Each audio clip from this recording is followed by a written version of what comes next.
ఇక betting apps యొక్క వ్యవహారం అనేది రెండు తెలుగు రాష్ట్రాల్లో కుదిపేస్తా ఉంది. ఇక బెట్టింగ్ యాప్స్ ప్రమోషన్ల వ్యవహారంలో మరో కీలక పరిణామం చోటు చేసుకుంది. దీనికి సంబంధించిన బ్రేకింగ్ చూస్తున్నాం. యాప్లను ప్రమోట్ చేసిన వారిలో ఉన్న ప్రముఖ నటీనటులపై కూడా మియాపూర్ పోలీసులు కేసు నమోదు చేశారు.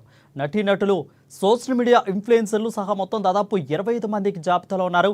ఇక సినీ ప్రముఖుల జాబితాలో రానా దగ్గుబాటి, విజయ్ దేవరకొండ, ప్రకాష్ రాజ్, మంచులక్ష్మి, ప్రణీత, నిధి అగ్రవాల్ ఉన్నారు. ఇక సోషల్ మీడియా ఇన్ఫ్లుయెన్సర్లలో అనన్య నాగల్లా, సిరి హనుమంతు, శ్రీముఖి, వర్షిణి సౌందరరాజన్, ఇక వాసంత కృష్ణని, అదేవిధంగా శోభా శెట్టి, అమృత చౌదరి, నైని పావని, నేహా పఠాన్, పండు, పద్మావతి, ఇమ్రాన్ ఖాన్, విష్ణుప్రియ, అదేవిధంగా హర్ష సాయి, భయ్య సన్నీ యాదవ్, అదేవిధంగా యాంకర్ శ్యామల, టేస్టీ తేజ, రీతు చౌదరి, బండారు సుప్రీత ఉన్నారు. మియాపూర్ వాసి ప్రమోద్ శర్మ ఫిర్యాదు మేరకు పోలీసులు కేసు నమోదు చేశారు.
ఇక బెట్టింగ్ యాప్స్ ప్రమోషన్ల వ్యవహారంలో మరో కీలక పరిణామం చోటు చేసుకుంది. యాప్లను ప్రమోట్ చేసిన వారిలో ఉన్న ప్రముఖ నటీనటులపై మియాపూర్ పోలీసులు కేసు నమోదు చేశారు.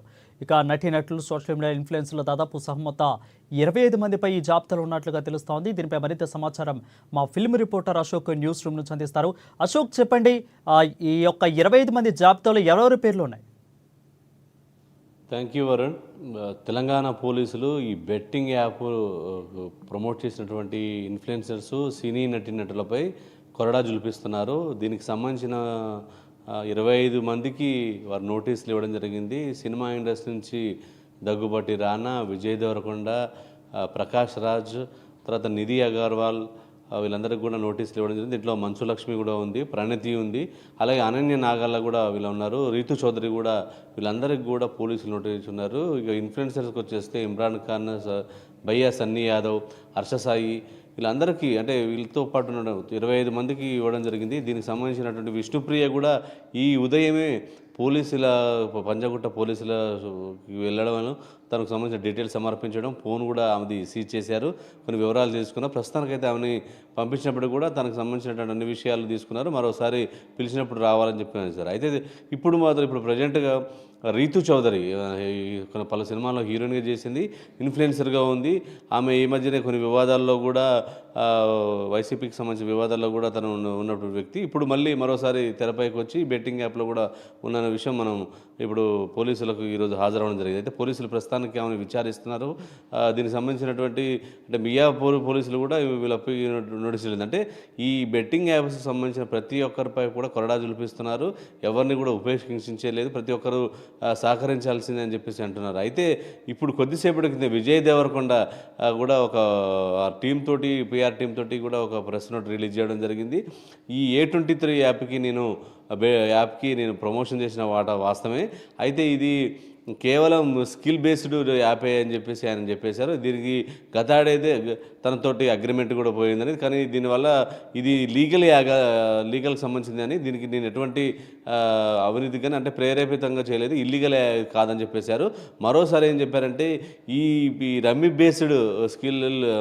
స్కిల్ బేస్డ్ యాప్స్ కూడా సరైన అని చెప్పేసి అవి స్కిల్ బేస్డ్ సంబంధించిన యాప్స్ సుప్రీంకోర్టు గతంలో కూడా అనేక సార్లు చెప్పడం జరిగిందని కూడా ఈ సందర్భంగా ఆయన ప్రెస్ నోట్లో రిలీజ్ చేశారు. అంటే ఓవరాల్గా పోలీసుల తీరు మాత్రం ఎవరిని కూడా ఉపేక్షించట్లేదు, ఎంతటి వారినైనా చేస్తున్నారు. అయితే దీనికి సంబంధించిన కూడా మనం చూస్తున్నాం. వీళ్ళందరూ కూడా రానా కావచ్చు, మంచు లక్ష్మి కావచ్చు, ప్రకాష్ రాజ్ కావచ్చు, వీళ్ళు ప్రత్యేకంగా వీడియోలు చేసి వాళ్ళు యాప్ చేశారు. అయితే ఇది లీగల్ ఇల్లీగల్ ఎంతవరకు ఉంది అంటే ఈ కోణంలో ఏం చేస్తారంటే ఈడీ కూడా దీంట్లో పాల్గొంది. ఇది కేవలం హవాలా మనీ లాండరింగ్ జరిగినటువంటి వ్యవహారాన్ని కూడా వాళ్ళు చేస్తున్నారు. దీని వెనుక ఎవరు ఉన్నారు, నిర్వాహకులకు అనుకున్నారు, ఎన్ని లావాదేవీలు జరిగినాయి, ఈ లావాదేవీలు అనుకున్నటువంటి అసలు సూత్రధారులు ఎవరు అనేది కూడా వాళ్ళు చూస్తున్నారు. అయితే ఇది ఒక్కటి కేవలం తెలుగు రాష్ట్రాలకి కాకుండా దేశవ్యాప్తంగా జరుగుతున్నటువంటి అనేక కోణాలు కూడా ఆలోచిస్తున్నారు. ఈ విషయంపై కూడా వీళ్ళు ఫోన్ డేటా ప్రతి ఒక్కరి దగ్గర ఫోన్ డేటా కూడా సేకరిస్తున్నారు. ఈ ఫోన్ డేటా సేకరించి వారిని కూడా చేస్తున్నారు. దీనికి సంబంధించి కూడా ఎంక్వైరీ చేస్తున్నారు. కొంతమంది స్విచ్ ఆఫ్ చేసుకున్నారు, కొంతమంది మాత్రం విదేశాలకు కూడా హర్ష సాయి, ఇమ్రాన్ ఖాన్ కూడా బయటకు వెళ్ళినట్టు కూడా ఒక సమాచారం ఉంది. అయితే పోలీసులు మాత్రం స్విచ్ ఆఫ్ చేసి కొంతమంది ఉన్నారు. అంటే భయంతో కొంతమంది, కేవలం దీంట్లో బాధ్యులైన కొంతమంది దూరంగా ఉన్నటువంటి పరిస్థితి చూసాం. అయితే పోలీసులు మాత్రం అనేక బృందాలుగా వీరిని చేస్తున్నారు. వీరందరూ కూడా 25 మందికి ఇచ్చారు. రేపు మరికొంతమందికి వాళ్ళ ఎంక్వైరీలో కూడా ఇప్పుడు ఆసక్తికర విషయాలు తెలిసాయి. దీన్ని ఏంటంటే వాళ్ళ దగ్గర ఉన్న డేటా ఆధారంగా కూడా ఎవరైతే వీళ్ళు ఉన్నారో, ఎవరితో ట్రాన్సాక్షన్ జరిగినాయో ఇవన్నీ కూడా వాళ్ళు పరిశీలిస్తున్నారు. మరింత కొంతమందికి రేపు నోటీసులు ఇస్తారు, అవసరమైతే కొన్ని అరెస్టులు కూడా చేస్తామని పోలీసులు చెప్తున్నారు. అయితే వారి ఎంక్వైరీలో ఉంది కాబట్టి వీరి సంఖ్య మరింత పెరిగే ఉంటుంది. అది ఇండస్ట్రీ కావచ్చు, ఇన్ఫ్లుయెన్సర్స్ కావచ్చు, వీళ్ళందరి సంఖ్య కూడా మరింత కూడా పెరిగేటువంటి అవకాశం ఉందని చెప్పేసి అంటారు. సెలబ్రిటీస్ ఒక్కొక్కరుగా చెప్తున్నారు. అంటే విజయ్ దేవరకొండ ఇప్పుడే దీనికి ఇది స్కిల్ బేస్డ్ యాపే, దీన్ని ఎటువంటి వాటికి పాల్పడలేదు. ఈ జాబితాలోని ఒక పెద్ద ఈ యొక్క సెలబ్రిటీల పేర్లు కూడా వినిపిస్తూ ఉన్నాయి. కాజల్ అగ్రవాల్, అదేవిధంగా కొంతమంది పేర్లు కూడా వినిపిస్తూ ఉన్నాయి. సో వీళ్ళ పరిస్థితి ఏంటంటే చిన్న సెలబ్రిటీలు స్క్రీన్ మీద ఉన్న చిన్న వాళ్ళకేనా, లేదంటే ఇది పెద్దవాళ్ళకు కూడా ఏమన్నా పరిమితం కాబోతుంది ఈ కేసులు అనేవి కూడా? పోలీసులు చెప్తున్న విషయం పాటిస్తారు. ఎందుకంటే గతంలో పోలీసులు కూడా మనం అనేక సందర్భాలు చూసాము. డ్రగ్స్ ఇష్యూస్ కావచ్చు, ఈ డ్రగ్స్ కేసుల్లో కూడా పెద్ద వారికి నోటీసులను అరెస్ట్ చేయడం జరిగింది. తర్వాత కేసులు పూర్తి స్థాయి నివేదిక రాలేదు, దర్యాప్తులో పోలీసులు చెప్పలేకపోయి ఛేదించలేకపోయారు. కానీ ఖచ్చితంగా కేసులు ఉంటాయని చెప్పేసి అంటారు, వారిపై చేస్తారు. అయితే ఈ సెలబ్రిటీస్ అయితే ముందస్తు బెయిల్ కోసం ముందస్తుగా లాయర్లను కూడా లీగల్ టీంతో కూడా అప్రోచ్ అవుతామని చెప్పేసి కొంతమంది చెప్పినట్టు పోలీసులు చెప్తున్నారు. దీనికి సంబంధించి కూడా వారికి టైం ఇచ్చారు. వారేం చెప్తున్నారంటే షూటింగ్లు ఉన్నాయి, మేము వెంటనే హాజరు కాలేము, దీనివల్ల కొన్ని లక్షల రూపాయల నష్టం ఉంటుంది, షూటింగ్లకు బ్రేక్ ఇస్తే అని చెప్పేసి అంటున్నారు. దీనికి సంబంధించిన కూడా వాళ్ళ లాయర్లతో కూడా వాళ్ళకు రిటర్న్ కంప్లైంట్ కూడా ఇచ్చినటువంటి దాఖలాలు ఉన్నాయి. దీనికి సంబంధించి కూడా వారు కూడా టైం ఇచ్చారు, ఈ వారంలో కలవాలని. కొంతమంది అయితే రేపే ఇమీడియట్గా రావాలని చెప్పేసి అన్నారు. అయితే దీనిపై ఇంకో విషయం, ఆసక్తికర విషయం ఏంటంటే సెలబ్రిటీలు చేసేటువంటి ఈ వ్యవహారాలన్నింటినీ కూడా ఫిలిం ఛాంబర్ చాలా సీరియస్గా ఉంది. దామోదర్ ప్రసాద్ కూడా అంటాడు, ఇటువంటి విషయంలో మేము ఖచ్చితంగా ఇండస్ట్రీ నుంచి ఎటువంటి సపోర్ట్ ఇవ్వం, ఎంతటి వరకు సపోర్ట్ ఇవ్వం, ఇటువంటి యాక్టివిటీస్ మేము ఇండస్ట్రీ చేయమని చెప్పదు, ఇటువంటి ఇల్లీగల్ యాక్టివిటీస్కి ఇండస్ట్రీ ముందుకు ఉండదు చెప్పదు. కేవలం సినిమా గురించి, సినిమాలకు సంబంధించినటువంటి ఏదైనా కావాలని ప్రభుత్వాన్ని చేయాలి. కానీ ఇటువంటి ఇల్లీగల్ యాక్ట్ చేసే వాళ్ళని పోలీసులు కూడా కఠినంగా శిక్షించాలి. అవసరమైతే కూడా మేము యాక్షన్ తీసుకుంటాం, వీళ్ళ సభ్యత్వాలు కూడా రద్దు చేస్తాం, అది నిజాలు తెలిస్తే అని చెప్పేసి ఫిలిం ఛాంబర్కి సంబంధించినటువంటి పెద్దలు కూడా చెప్తున్నారు. వరుణ్, ఎల్లుండి ఈ యొక్క ఐపీఎల్ అనేది ఇప్పుడు స్టార్ట్ అవబోతుంది. సో దీని మీద ఈ యొక్క బెట్టింగ్ యాప్స్, ఈ యొక్క కేసులు అనేది ఎలాంటి ప్రభావం చూపుతుంది? అదేవిధంగా మెయిన్ ముఖ్యంగా చెప్పుకోవాలంటే Dream11 యాప్ అనేది ప్రస్తుతం సోషల్ మీడియాలో బాగా వైరల్ అవుతుంది. సో ఇది ఆల్రెడీ కూడా ఇది లీగల్ అని చెప్తున్నారు, బట్ దీంట్లో ఎంతవరకు నిజం ఉంది, ఈ యొక్క ఐపీఎల్ మీద ఎలాంటి ప్రభావం పడుతుంది? అయితే యాక్చువల్గా ఈ యాప్స్ వచ్చినప్పుడు మీరు అన్నట్టుగా ఎప్పుడైతే ఐపీఎల్ స్టార్ట్ అయినప్పుడు, గేమ్స్ స్టార్ట్ అయినప్పుడు, ఐపీఎల్ ముఖ్యంగా వచ్చినప్పుడు చాలా లావాదేవీలు జరుగుతాయి, బెట్టింగ్స్ జరుగుతాయి. చాలామంది మనం చూసాం ప్రాణాలు పోయే పరిస్థితి వచ్చింది. చాలామంది కంప్లైంట్ల వల్ల పోలీసులు తీసుకొచ్చారు. అఫీషియల్గా ఇంతే ఉంది, అన్అఫీషియల్గా ఎంతమంది దీంట్లో చేస్తారు, ఎంతమంది అభాగ్యులు మరణించారనేది మనం చేసుకోవచ్చు. ఇటువంటి గేమ్స్ వచ్చినప్పుడు దాదాపు నెల నుంచి 2 నెలలు ఇది జరుగుతుంది. దీంట్లో కొన్ని యాప్స్ కూడా అఫీషియల్గా ఐపీఎల్లో కూడా భాగమైనటువంటి పరిస్థితి చూసాం.